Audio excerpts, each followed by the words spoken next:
ladies and gentlemen, welcome back to A Different Opinion. Today we'll be going back to the royal family, the never-ending drama. And look, like I've said in the past, I'm not much of a drama person. I don't watch any drama shows, nothing like that. But for some reason, everyone dunking on Meghan Markle and Harry at the moment is honestly one of the most interesting things to me going around in the news. Obviously, there's a couple other cool things with Elon Musk taking over Twitter, also the midterms in America going on at the moment. A lot of cool things going on, but for some reason, this always seems to draw on my attention. And the reason why, I guess, is because of the memoir that Prince Harry is going to be releasing, which will have a lot of bombshells in there, apparently. And this is the reason why King Charles is kind of shunning his own son and kind of pushing him out of the royal family because of what he's done. And I mean, he deserves everything that he gets. Let's be real. After all the things that him and Meghan Markle have done to pretty much destroy the royal family reputation, or try to anyway, it is definitely warranted, in my opinion. And I guess it's the only way that this father can actually teach his son right from wrong.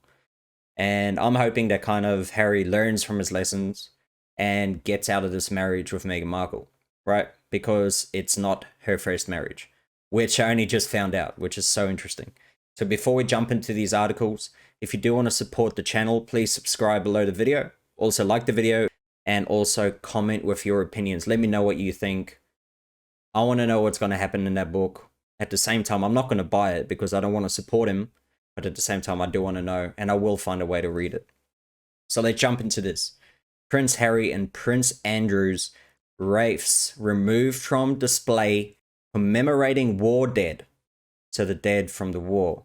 Wreaths laid by Duke of Sussex and the Duke of York at Remembrance Sunday commemorations have been removed from a museum display.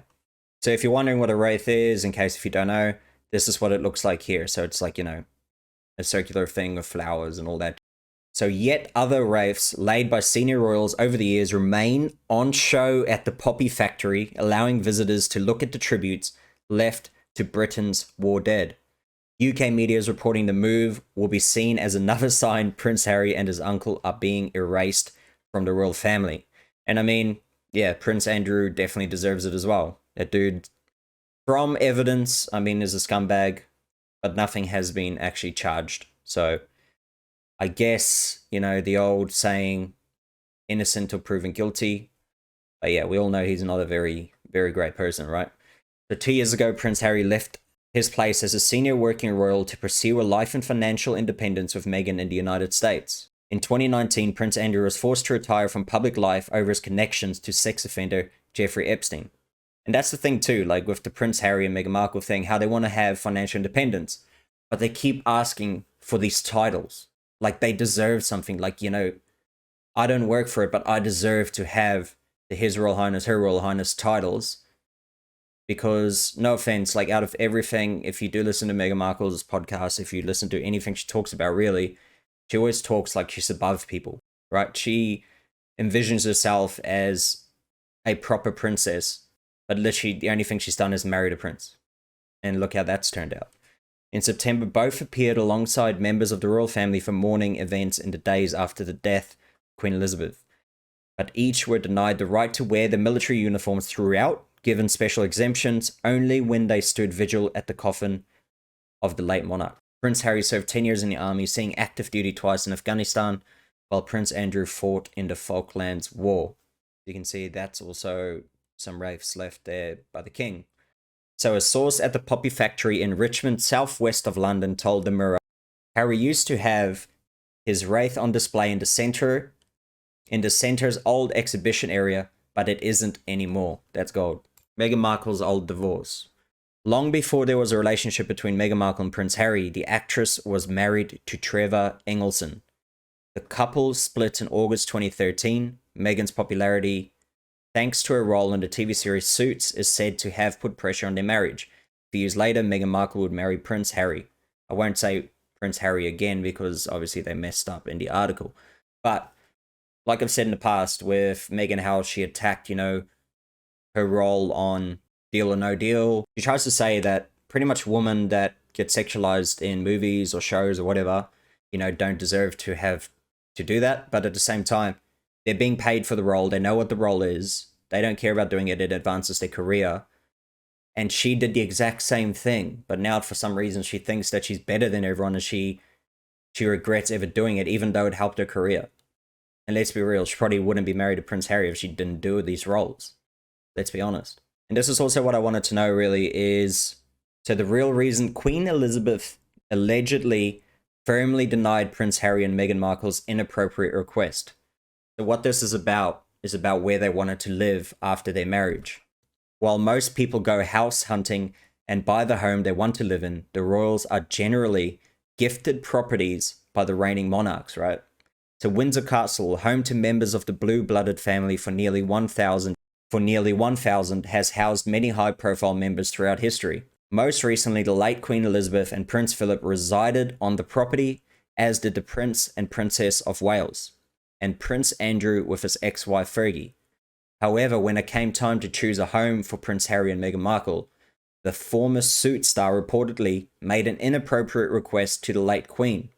And I mean, of course she would, right? Of course she would also ask for special treatment. She thinks she's better than the rest of the royal family. The Queen allegedly had to choose a home for Meghan and Harry. When Prince Harry and Meghan Markle were in the process of planning the wedding, they were also figuring out where they're going to live. After all, at the time, they were working members of the royal family. So I guess they're allowed to get gifted a certain property because they're still working for it. They allegedly wanted to live inside Windsor Castle, which is a big no-no. According to the reports, the couple requested to live within Windsor Castle, asking if living quarters could be made available after their marriage. However, at the time they asked, only the Queen and her husband resided in the private apartment in the castle. The other members of the family lived on the estate.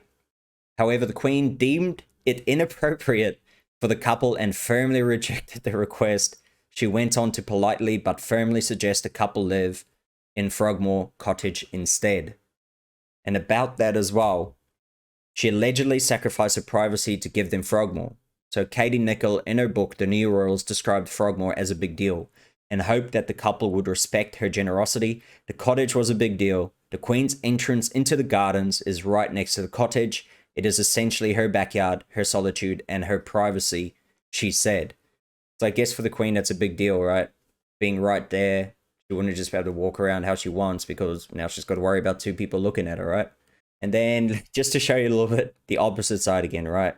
So the Princess of Wales, Kate Middleton, delivers a masterclass in walking through mud in the heels on a trip to Scarborough. As you can see here, she's just walking through there. And I guess, what do you think Meghan Markle do? She'll probably look at one of the people in the crowd and be like, hey, can I grab your jacket to put here so I don't have to walk through this? And I guess that's the way we'll end the video. It's just to show you, like, with an attitude, she's smiling through it too, like there's no worries. And I guess that's the thing. She's accepted the role. She's enjoying it. And she probably knows how lucky she is to have a role like this, where she can live a life of lavishness, a life of royalty, right? Whereas in most of us, you know, you got to work hard. You got to constantly just to worry about your next meal, pay the ridiculous power bills at the moment, and deal with the increasing level of inflation. Everything's not gifted to us like it is for the royals. And she's enjoying it. They're out there doing a lot of work all the time, going to see the communities and whatever, working royals, right? And you know what? Their kids and their kids after that, if they keep working, they deserve those titles that Meghan and Harry want for their kids without working for it, which is ridiculous. Let me know what you think in the comments. Also, like the video if you liked it. And mainly, if you do want to support the channel, if you do want to see future videos, please subscribe below the video to see them. Thank you for watching. I'll see you in the next video.